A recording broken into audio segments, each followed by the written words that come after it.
现在是那个叫摇摇机哦，现在已经是它设定在16.4赫兹，16.4赫兹。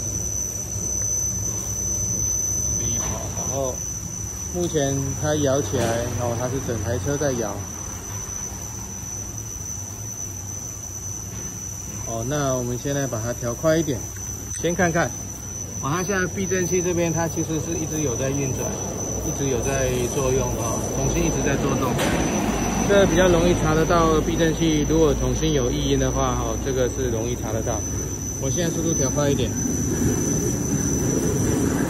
哦，那这个又更明显了。哦，它整个是在那边晃哈，那当然这个也要看你视情况，哪一个频率是比较容易有声音哦。目前这个是底盘摇摇机的一个介绍。